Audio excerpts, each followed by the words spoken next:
Over and over again, the women I have encountered and built friendships with in prison have reminded me that it is not the big gestures. It is not the passing of legislation sometimes, although that is very important. It is simple acts of kindness that resonate most deeply. Welcome to the One Girl Revolution podcast. I'm your host, Kate Bryan. I am so excited to share this special series about incarceration and women with you. We have been working on this for some time now, and I'm just excited that it's finally time to share this with you. My interest in the issue of incarceration has just continued to grow through interviews I've done, through this podcast, research I've done, videos I've watched, documentaries I've watched, and of course, through my own firsthand experience inside Cook County Jail when we filmed The Girl Inside. There is so much to unpack when it comes to women and incarceration, and this is only the beginning. Before we get into this week's episode, please subscribe to the One Girl Revolution podcast on Apple Podcasts, Spotify, Stitcher, iHeartRadio, YouTube, or wherever you listen to podcasts. Please follow us on Facebook, Twitter, and Instagram at One Girl Revo. That's the number one, Girl, R-E-V-O. Please subscribe to our YouTube channel, One Girl Revolution, and check out our website, onegirlrevolution.com, for more podcast episodes, videos, and so much more. This week's episode of the One Girl Revolution podcast features Amy Ard, who is a doula and executive director of Motherhood Beyond Bars. Motherhood Beyond Bars provides support for infants born to incarcerated women and works to reunify families. The work that Motherhood Beyond Bars is doing is so unique and critical in the world today. Women are the fastest growing population within jail and prison, and many of those women show up to prison pregnant. What happens to those women when it's time to give birth? What kind of care and support do they have or not have? What happens to the babies when their mom has to go back to jail or prison? There are so many questions that I had, and I was blown away by everything that Amy shared about her own life journey, her experiences as a doula, and stories from this life-changing organization, Motherhood Beyond Bars. Pregnancy and birth should be a time of transformation, not trauma, and every woman should have access to quality care and compassionate childbirth support. Every child born to an incarcerated woman deserves love and support from a community of care.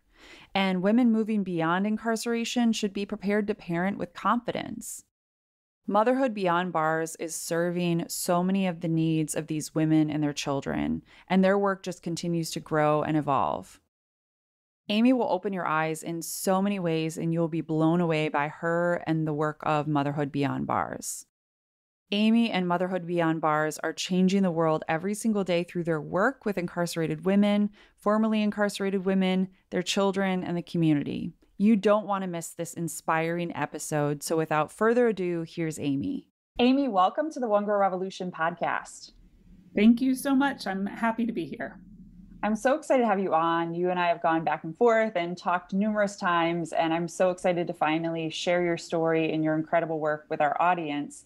Before we get into all the great work that you're doing, I'd love to ask you, who is a woman or girl that's inspired you in your life? Who is a One Girl Revolution in your own life? This is not going to probably be your most unique answer, but given the work that I do now, I'm going to have to go with my mom. And our relationship has unfolded in such a beautiful way. And it is probably unique. I am literally sitting in the house that I was born in right now. We have a multi-generational household.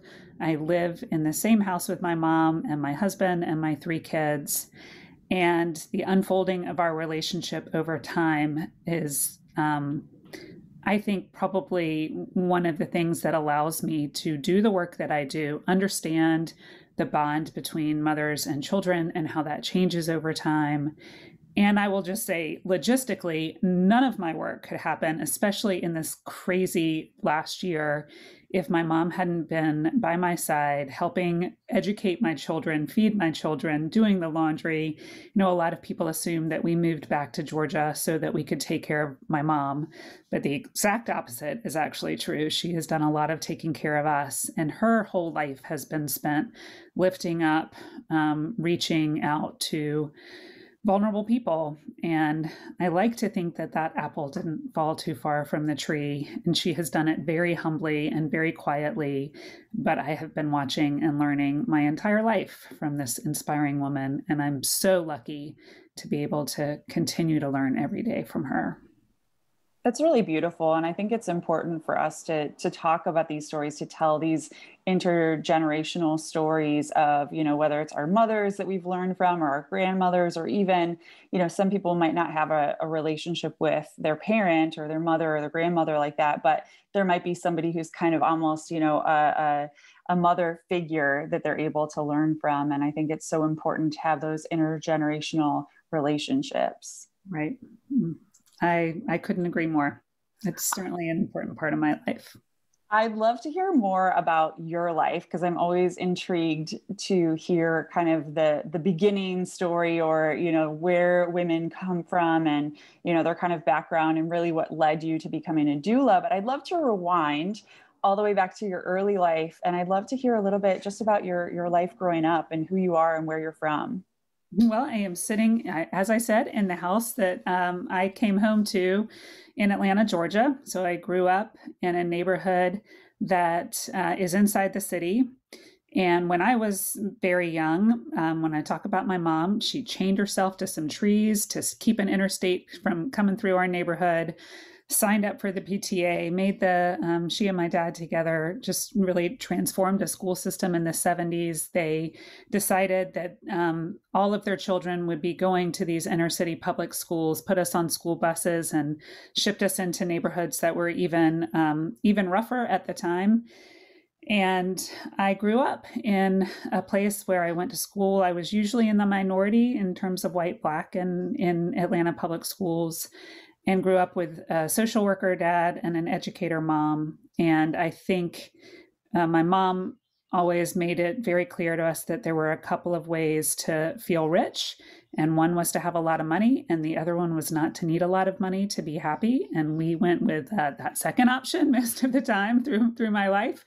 But it was really happy. We were a family that put a lot of emphasis on community building. And my best friends are still people that I've known since I was 2 years old.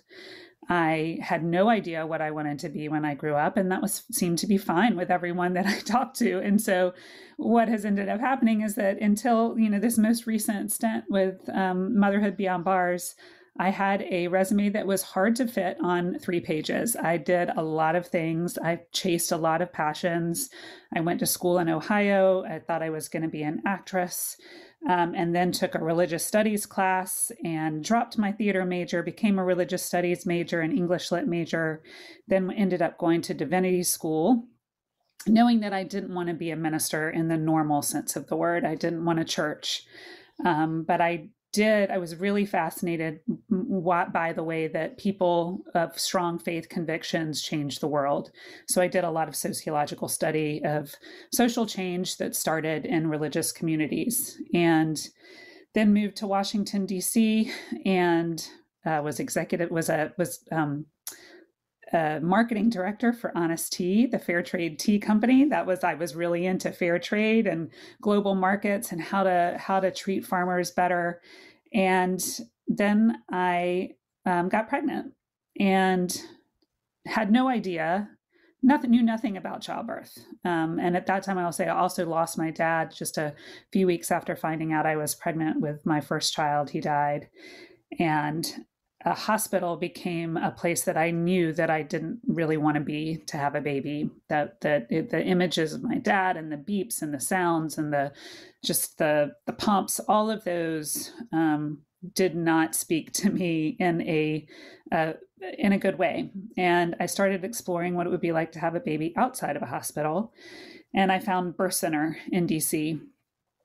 And it was in one of the worst neighborhoods in DC, and was put there intentionally to help try to stem the real epidemic of maternal mortality and infant mortality in that community. And I went there and had a baby and had a doula by my side. And at the end of that experience, as in like 10 minutes after my baby was born, I decided I wanted to be a doula. I wanted to do for other people what that woman had just done for my family. And to be clear, I had a team of nurses, a team of midwives. My mother made it from Atlanta to Washington, D.C. with like an hour to spare for the birth. My partner, Michael, was very involved. I have the pictures to prove it.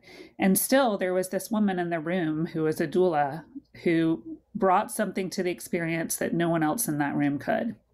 And so when she walked out of the room, 2 hours after I had the baby, I knew that that's what I wanted to do. And I didn't stop reading the childbirth books. I continued to think about what it meant, what this moment of transformation in a family meant, what it meant for someone to be in the room and be supporting a woman in labor, her partner, other family members, what that could mean for the rest of your life. If in that moment you felt safe and supported and you found your voice and someone helped advocate for your choices, could that really transform a life? And I thought yes. And I wanted to be in on that transformation. And so I started attending births when my daughter was less than 1, and I really didn't stop for about a decade. I was a full-time childbirth doula, built a big business in Washington, D.C., D.C. birth doulas, and probably attended over 400 or so births in that decade. And then I had an experience that would then change the course of my life. I was attending a birth in a downtown DC hospital, and I walked out into the hallway to get some ice chips for my clients. And in the hallway, there was a gurney. So someone had been brought in on an ambulance, and hanging off of that gurney was a pair of handcuffs. And it was an image that was so incongruous with everything that I believed birth should be. That I just stared. I just stopped and stared. And as I was trying to make sense of that image, the door of the room next to me opened up and an armed guard walked out. And it was at that moment, really for the first time, that it occurred to me that there were women who were behind bars who were also pregnant and giving birth. And that very likely there was a woman chained to the bed in the room next to mine with only an armed guard by her side. And in that moment, I also knew that if that was happening in the room next to the room that I was working in, I needed to do something different.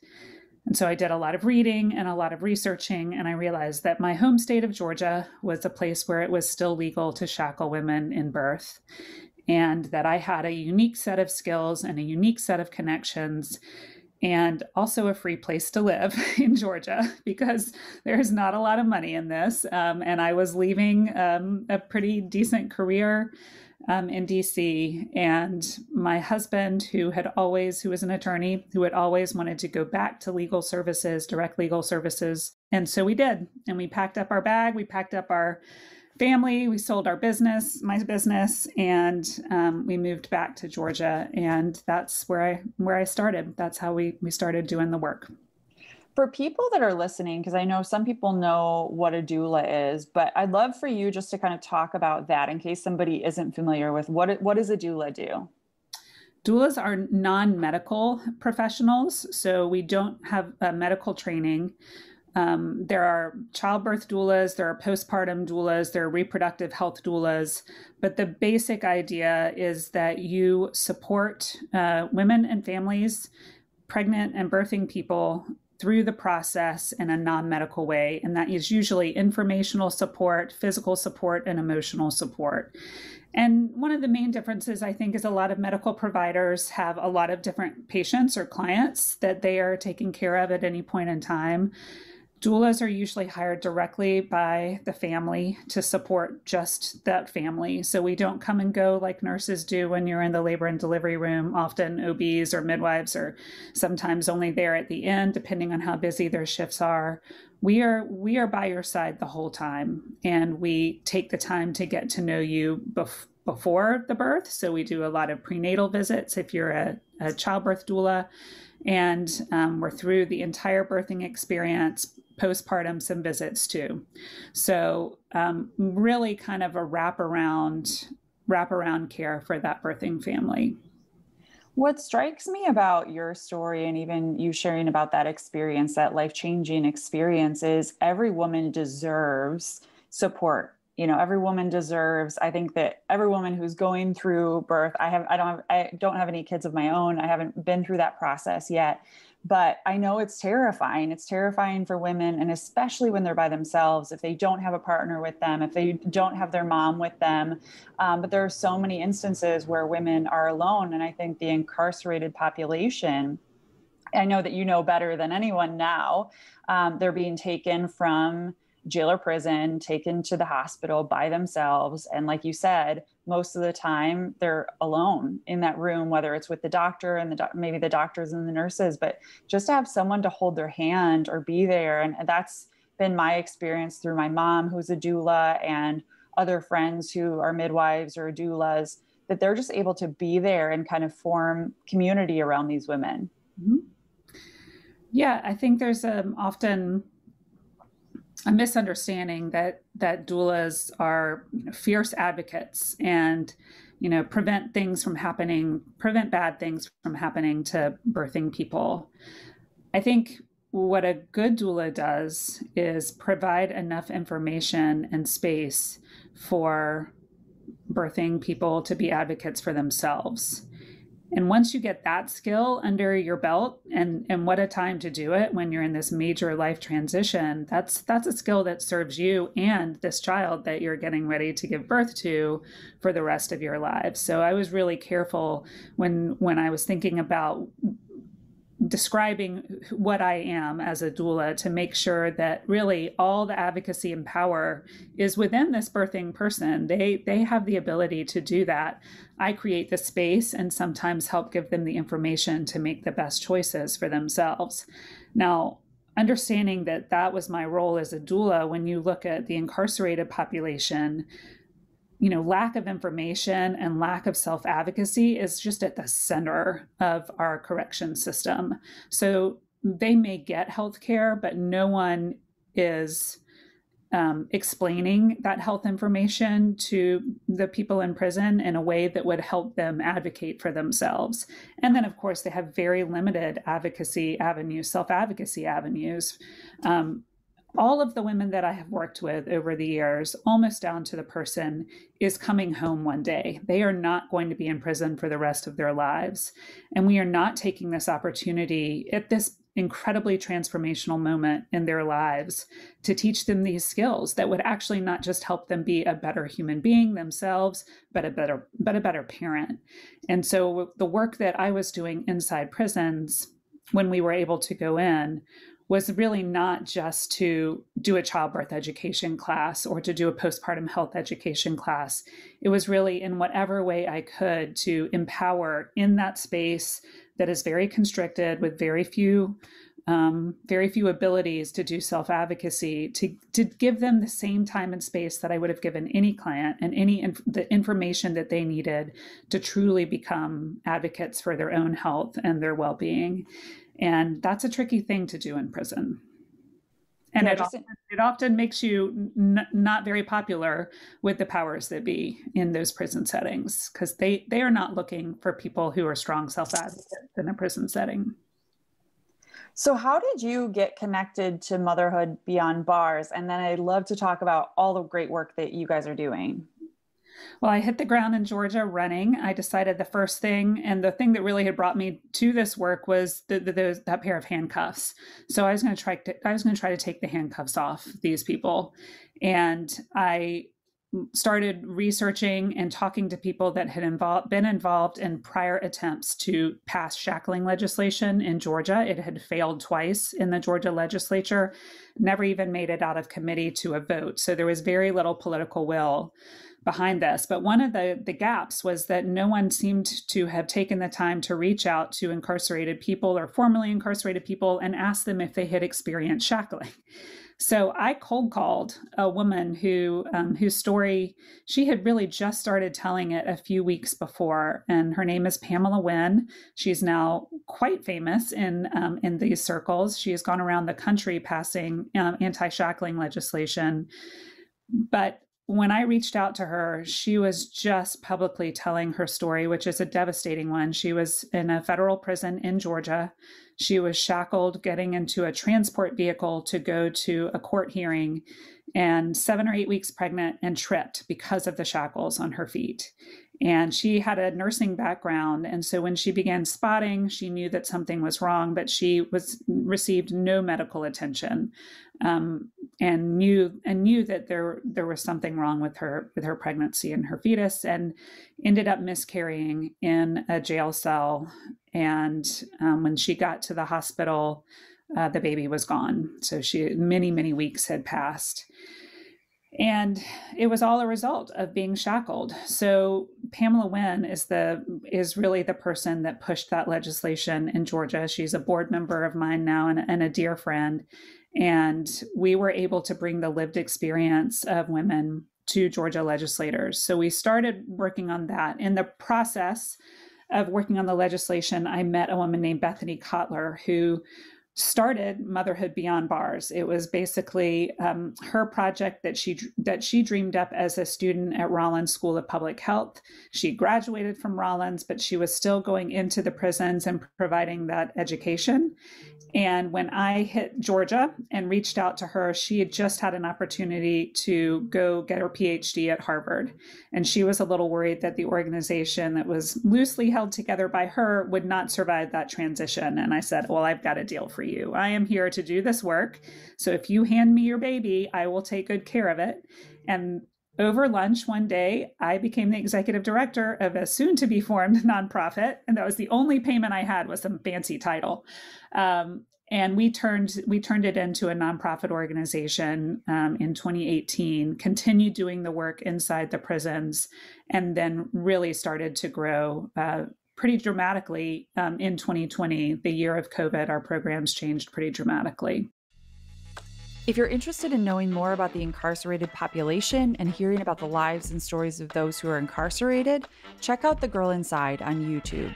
The Girl Inside is One Girl Revolution's short documentary, which features the stories of 5 incarcerated women at Cook County Jail and a life-changing academic class. The link is in the show notes. Please watch and share The Girl Inside today. Prior to COVID, or just in general, for people that are listening, what is Motherhood Beyond Bars? We are a nonprofit organization that works to break cycles of incarceration in families. And we do that by working with pregnant, incarcerated people and their newborns. The very fact that a child is born to a woman in prison makes it 3 times more likely that they will end up in prison themselves. We know that kids who are born to women and men who are incarcerated have problems throughout their life. They have more problems in school. They have more mental health diagnoses, substance abuse disorders. But no one really knows how early those negative effects start. And Motherhood Beyond Bars is one of very few organizations in the country that focuses on the pregnant incarcerated person and also the infant, to see if we can start interventions prior to the moment of birth that break that cycle. And from 2013 to 2019, all of our programs occurred inside prison. So we were working with the pregnant people themselves, childbirth education, postpartum support, prenatal yoga, parenting education, monthly baby showers, to try to give women those skills that would, when they came home, prepare them to be the parents that they wanted to be. And the women had always told us they wanted 2 programs. They wanted a program to help take care of their infants, so that almost all of them were able to identify a family member or a friend to pick up the baby at the hospital.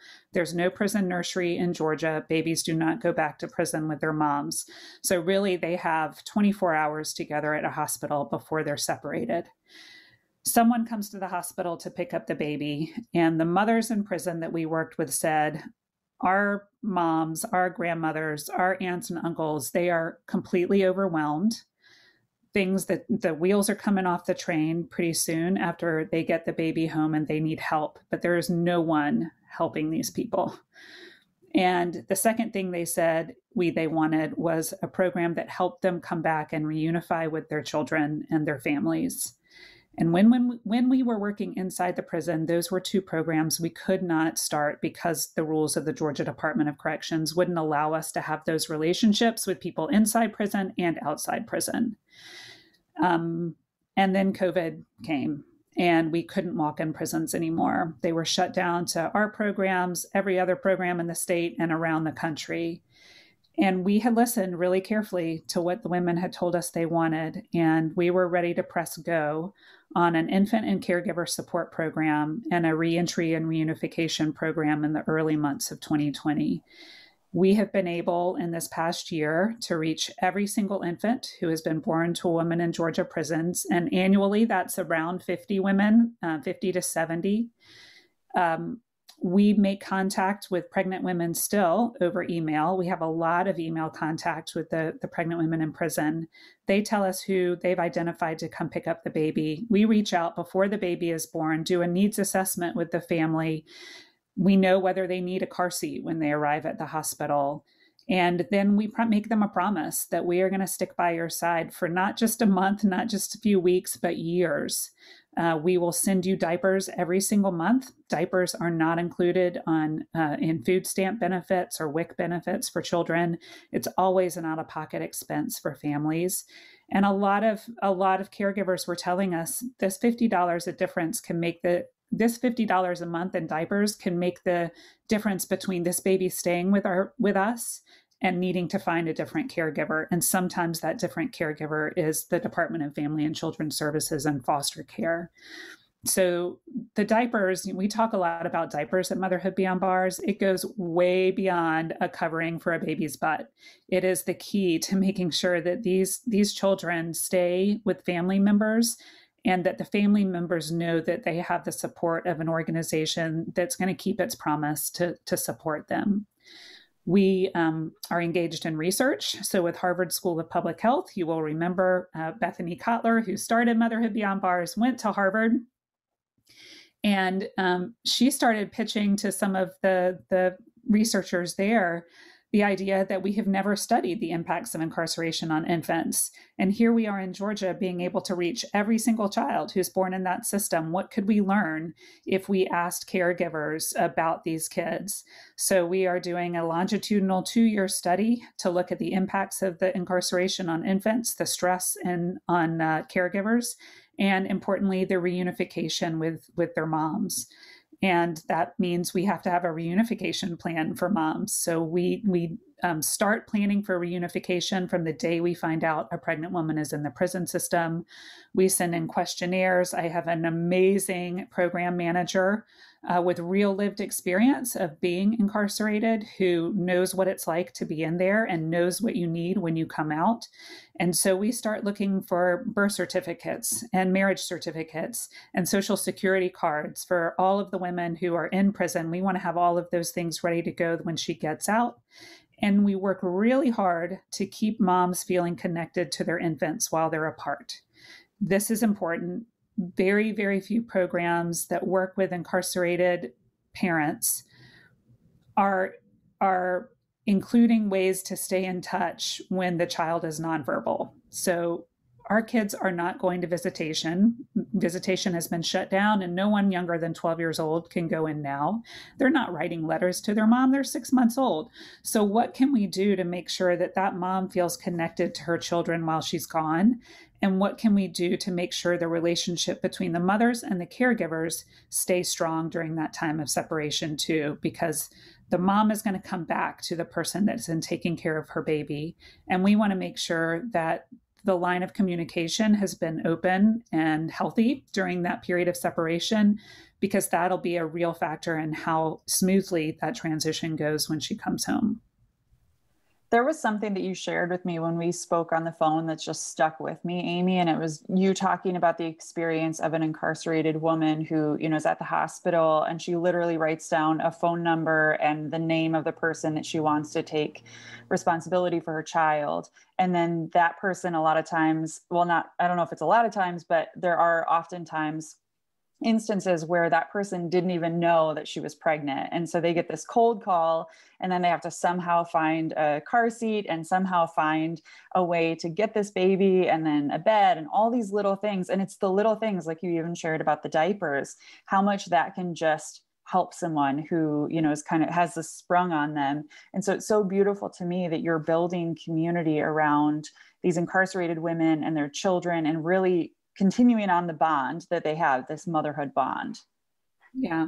The women that we were sitting with in prison on a weekly basis they were shining the light forward for our organization. They were telling us stories that were hard to believe. And when I decided that the caregiver and infant support program was absolutely necessary, one of the moments I discovered it was absolutely necessary was when I started talking to the hospital and I started talking to DFACS in Georgia. And I said, who is reaching out to these families? And the answer was always, it's not us.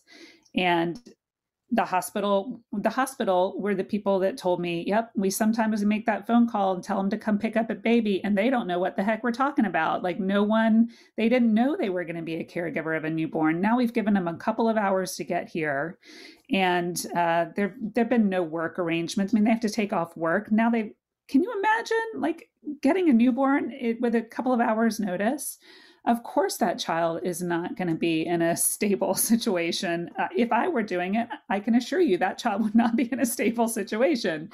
So if anything, one of the main gifts, I think, of Motherhood Beyond Bars right now is that we are able to reach out to caregivers before the infant is born, make sure that they have clothing, make sure that they have a car seat. We had caregivers traveling 4 hours from South Georgia to come pick up an infant, thinking that there would be a car seat at the hospital. And when we asked them if they had one and they said no, we met them at the hospital, installed the car seat so they could drive home. Now, if we hadn't asked that question, that family would have driven 4 hours to the hospital that night to pick up a baby and would have been sent back home to find a car seat and borrow one from a friend or a family. Small things like this make a huge difference. And knowing, I think, for these caregivers really, and I don't think they're exaggerating, say, this is a lifesaver. This is a lifesaver for us, because if we feel very disconnected, we feel like that our stories don't matter and that no one cares. And getting that simple phone call from us in that moment in their life when they know that things are about to turn upside down I don't think they're lying when they say it feels like life-saving. And I am proud to be a part of that. Well, what you're doing is so incredible and it's so unique. As far as I know, there aren't other organizations around the world that are doing exactly what you're doing. And I think that, to me, you, Motherhood Beyond Bars, and the state of Georgia is really shining a light on this issue and this topic. And I hope that more people look at what you're doing and try to emulate it other places. Right. I do not like recreating wheels. So if I could have looked to another state and said, oh, thank gosh, they have the perfect program, I'm just going to, download their PDF and put it into action. But I haven't found one. I haven't found a program that focuses on the mother and the newborn and the caregiver in a way that encourages family reunification and support for those caregivers. And I am increasingly convinced that it is a way to break these cycles of incarceration. Oftentimes, the person that is coming to the hospital is a grandmother, and she is the mother of the woman who is currently in prison, and that grandmother has had justice involvement in her life. We are working with 3 generations here who are at risk of continual justice involvement. And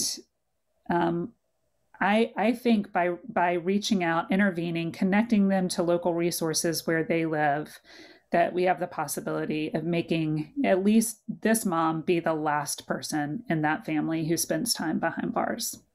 And that's such an important note to make, is how powerful women are. We know women are so resilient, they're so powerful, but even the power that we have to break the cycles, the cycles that generations and generations have continued. And so even the incarcerated population, that you're working with these women and just giving them opportunity and just helping them to see the power that they have and just empowering them, like you shared at the beginning. You're not giving them a voice, you're empowering them to be their own voice and to see their own power, and to look towards their child and getting home with their child and having that built-in support once they get out. So Amy, I love stories. You know that I love stories. So I'd love to hear a couple of stories of the women you've worked with throughout the years. Maybe a story or two that really touched your heart in a special way. Well, this weekend I spent a lot of time with my friend Ashley, and hers is a hard story to tell, but there's all, hopeful horizons are my thing. We're in a clear moment of a hopeful horizon.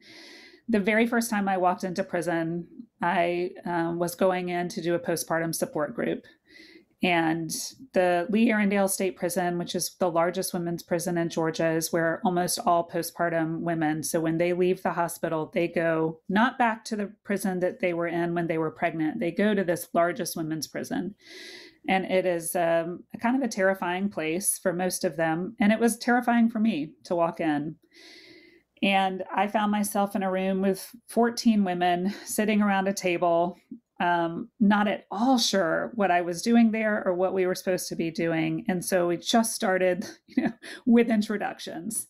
And we went around the table and I said, well, tell me your name and how old your baby is. And we got to Ashley and she said my baby would be 4 months old, and stopped there. But this red flag went off for me. I said that is a strange way to introduce your baby, as would be 4 months old. And the class went on, and she became more and more comfortable over that 2 hours. And at the end of the class, she came up to me and said that she had just found out the week before that her baby had died.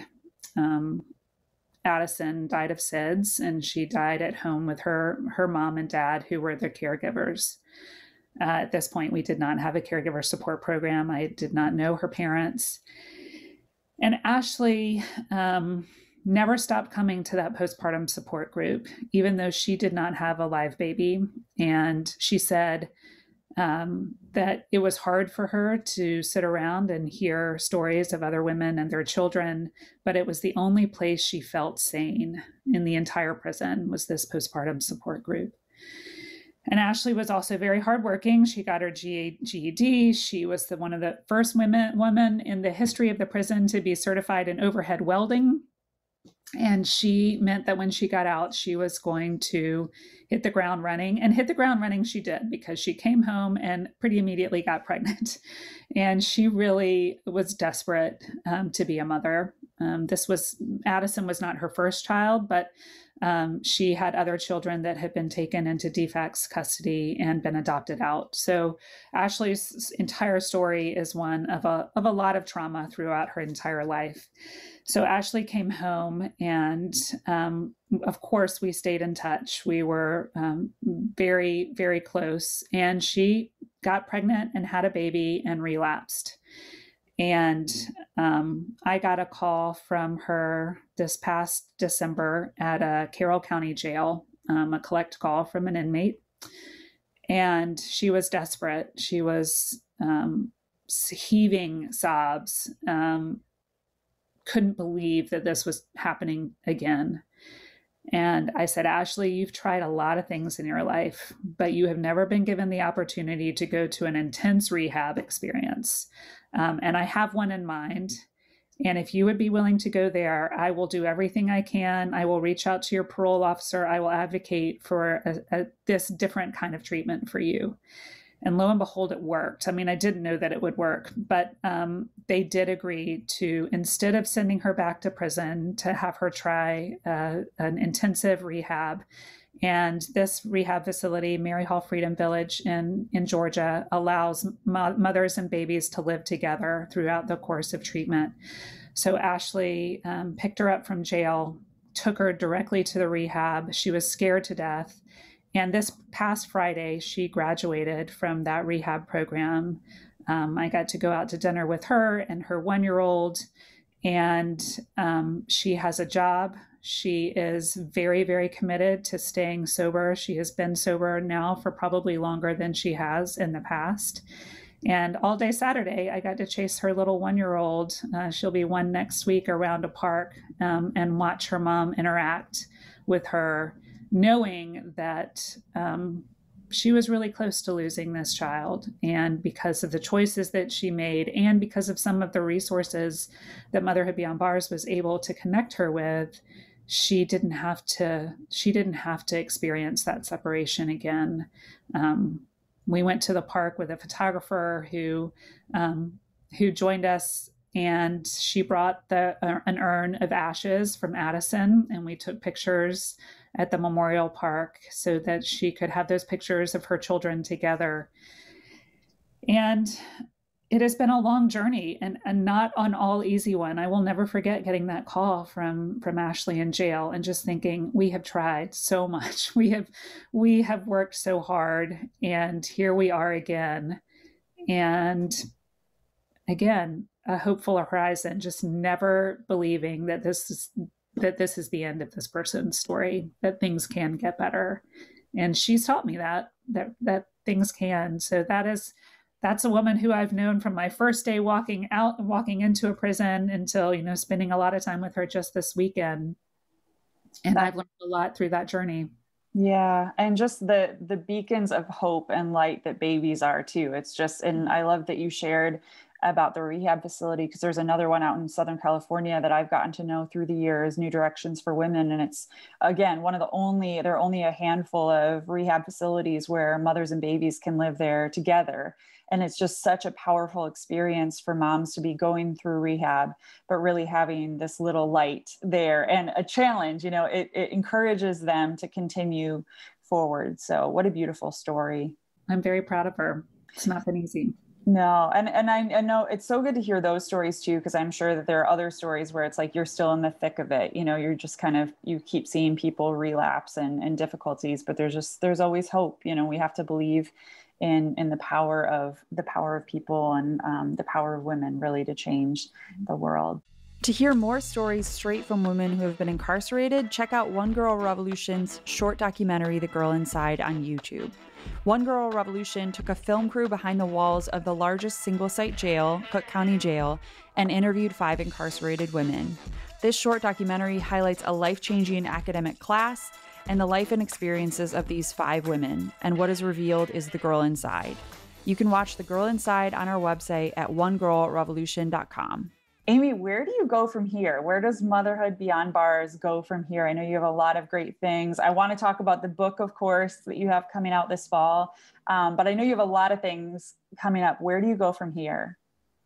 I think we have some strategic planning to do, and I see a couple of paths in front of us, and I am looking for experts and my board of directors and other people we've been working to help illuminate which direction we go. I think we have one option to go really deep in Georgia.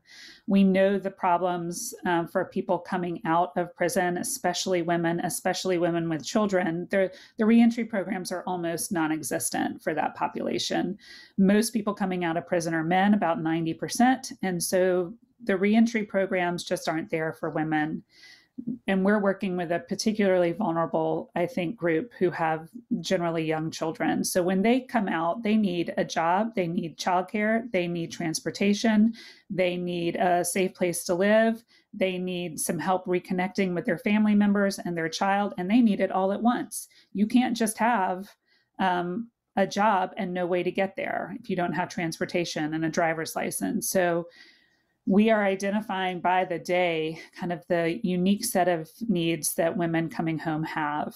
And we don't have a housing plan. We work to try to find housing, but is that an opportunity for us moving forward? Could we look at who we could partner with, or what kind of unique ways we can work with resources to create safe housing for women and children when they're coming home? I think the other opportunity is, as you mentioned, this program like this does not exist anywhere else in the country. So could we look at scaling the caregiver and infant support program nationwide to other states? And I think there's a real need. I think there's some unique challenges. Georgia does do one thing really great, and that's all babies are born at the same hospital in Georgia. So the pregnant women are all at one small facility in Atlanta, and then they all go to the same hospital. So really, we know that every caregiver is going to come through the same hospital. And if we haven't caught them ahead of time, we can catch them when the baby is born, working together with the staff at the hospital. So we would want to be able to kind of choose other states where there's some similarities in that model. But I'm not clear yet about, whether we're going all in Georgia or whether we're scale it nationwide. I think our research with Harvard will help illuminate that path too, as we figure out what the real outcomes are for the infant and caregiver program. We want to make sure our programs work, so we're collecting data and figuring out what are we doing that's keeping kids out of the foster care system and with their original caregiver, and also what are the important pieces of reunification with mom. And that data will help us kind of figure out what we're doing right and what changes we need to make. So those are two clear, we go big in Georgia, go big nationally. Right now, we are a tiny little organization. There are 2.5 of us on staff. So either way, we're going to have to grow to meet the need. I mean, if we are looking at 50 babies being born every year, we're going to need some more navigators, or we're calling them family navigators, to come on board and help us manage those relationships. It is highly relational work. This is not your typical 9 to 5 social worker office. The phone rings at 5:01, you don't get anyone. No, the phone rings at 10 p.m., someone's picking it up, because our caregivers live lives that are not on a 9 to 5 schedule. Many of them are working at gas stations and, the third shift, and they need to reach out to someone when they can. And so my life as a doula prepared me really well for this, because when the phone rings at 3 a.m., I answer it. It's just what you do when you're working. So yeah, well, babies rule. My mom would always say that. She was like, babies rule. You just never know when they're going to need something or when they're going to be born, and so you just kind of get used to that.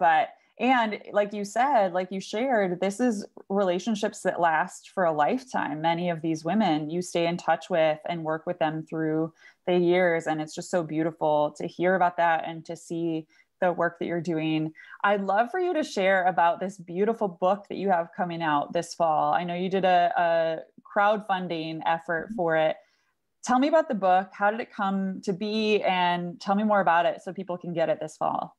It is very rare that I talk to people, and as when I do speaking about this issue, it's really rare for everyone to be like, yeah, we already knew about that. Most people have never thought about people giving birth while they're in prison. And I was in California several years ago and doing a kind of a speaking tour, and went to talk to an advertising agency in San Francisco, where I have an old friend who worked at that company. And after I spoke, a small group of people who worked at the ad agency said, "This is mind-blowing. We have never thought about it before. We want to do something. We don't know what. Give us some time. We'll get back to you." And I was like, okay, yeah, write me a check. That'll be fine. And lo and behold, like a year later, I get a call. And this little team of creative geniuses said, we would like to do a children's book, and we have some ideas. But in order to do a children's book, we really love to talk to some women in your program that have given birth while they're in prison. And it's going to kind of inform the direction we go. And I was really intrigued. And I set up some interviews with them. They talked to Ashley, was one of them. My friends Danielle and Carolyn, all of these were women that had given birth, but were now out of prison. And over the course of the interviews, Carolyn in particular mentioned that when she had gave birth to her child in the hospital, she got to visit with the baby for a few hours in the NICU, and she called her little girl my Princess Moon baby. And because they are creative geniuses, this team heard that pet name basically, and a metaphor was born. And they decided that the best way to talk about and educate people, especially if you're writing a children's book about the issue of parental separation, was to do it through a metaphor. And the idea was born to have the story of a woman who is an astronaut who gives birth on the moon. And obviously that's not a good place for babies. So the baby has to go back to Earth. And it's called To the Earth and Back. And it tells the story of an astronaut who is desperate to be reunited with her child, but has to finish her moon mission first. And we have spent the last year, Laura Ferris is one of the original people from the ad agency who wrote the story. We have been just collecting amazing pro bono people working on it, an editor, a pro bono editor who works in children's books, edited it for us. And we have an amazing illustrator, Sean James, out of the UK, who has done all of the illustrations. And then it came time to do a Kickstarter campaign to actually raise the funds to get the book printed for a first run. And we set a goal for $9,900, and we blew through that in 5 hours, the first 5 hours of the campaign.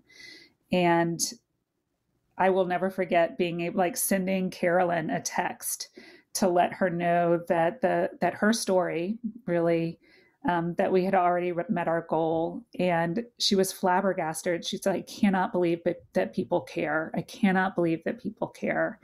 And I think for me, that is the most important element of this story, is that it takes the experience of women who often feel so isolated and forgotten, and it elevates their story in such a beautiful way with beautiful pictures, and the language is haunting.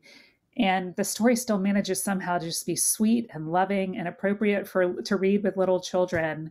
And it tells these women that your story actually matters and that we care. And I cannot wait to use this as a tool to educate people about the impacts of incarceration on families. And I think it's a beautiful way to build empathy between women who often feel forgotten and like no one cares, with the general population who I think once they understand what is happening will desperately care.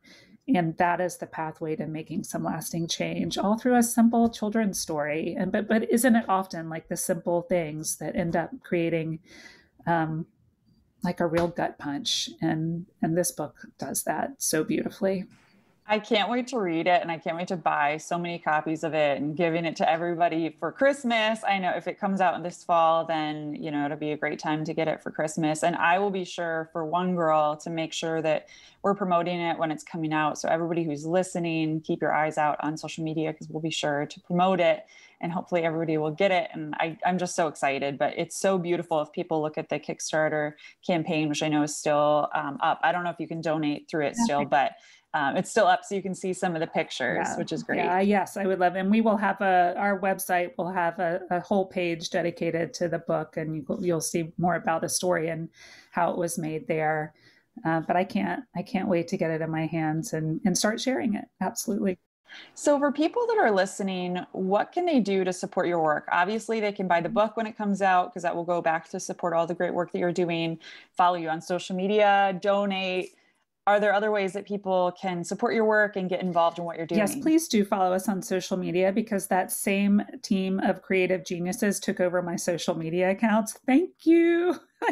And Instagram in particular, we have a whole series that are called Notes from Mom that are based on emails and letters and conversations that we have with women who are incarcerated. And it pulls out bits and pieces of their story that, again, I think illuminate the experience of pregnant incarcerated people and mothers who are separated. So again, follow us on those. When we have specific needs for specific things like car seats or strollers or donations or baby clothes, we send out a lot of baby clothes, not just for the newborns, but for the children as they grow up and then their siblings. So we sometimes put calls out for donations of actual infant and children's items. Of course, donations, our work, a lot of our program work is making sure that we have the staff to build relationships and sustain relationships that are real and authentic, and that takes time. So I am also really committed to continuing to hire people who have the lived experience of incarceration. I want to be clear, I have not been incarcerated, but there is no substitute for working with people who have that direct experience and trying to solve the problem using the skills and the knowledge and the deep expertise of formerly incarcerated women. And it also helps with the reentry. If we can hire people who are coming out who have so many barriers to steady employment, and they can move our mission forward, I'm really committed to that. And donations from our supporters are how that's going to happen, is that we're going to be able to hire more formerly incarcerated people to help us build this program.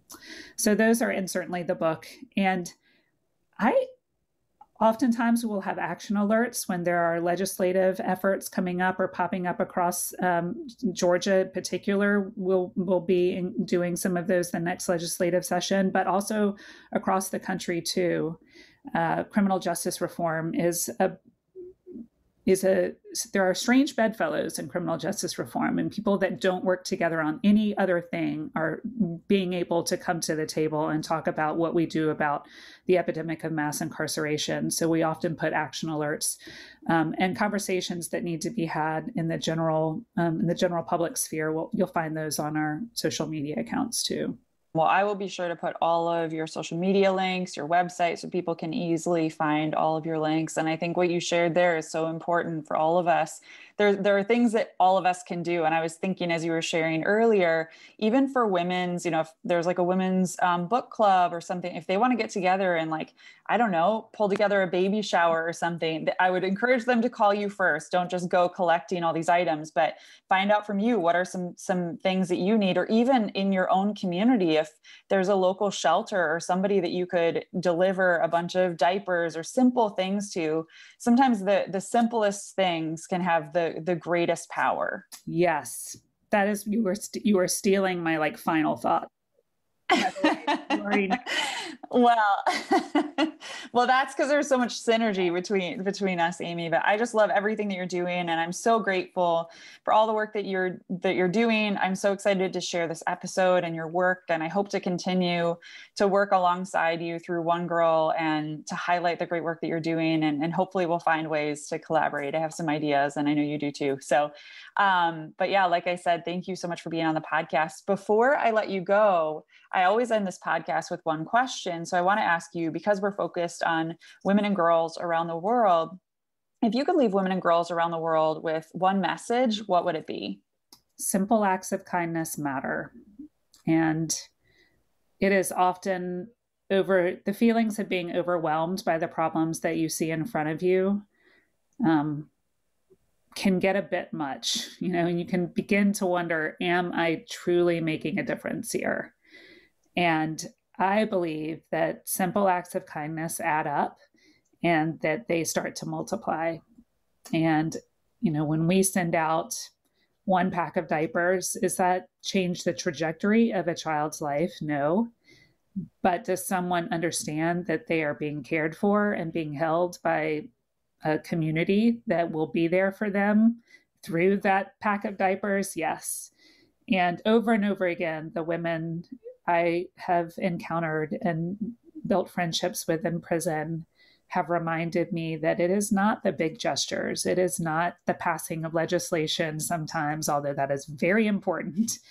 It is simple acts of kindness that resonate most deeply. And then they are able to then go out into the world and pass that on. So you're in that simple act of kindness, you are creating ripple effects. You are teaching others how to turn and share that same generosity with other people. And I believe that is the thing that will actually create the most and the long-lasting change. So don't be overwhelmed. Simple things add up. And even doing simple things for your neighbors. If you know somebody who is struggling, like buying gift cards for people or buying diapers, if you know that they're having a hard time, just like you said, they can be that little expense to one person can just change another person's day or another person's life. But Amy, you are such an inspiration, and I'm just so grateful to know you and to have you on the podcast. Thank you so much for being on, and thank you for all the great work that you do. I really appreciate the chance to talk about this with you. Thank you for asking. Please follow us on Facebook, Twitter, and Instagram at One Girl Revo. That's the number One Girl REVO. And you can find more information on One Girl Revolution at onegirlrevolution.com. That's the number onegirlrevolution.com.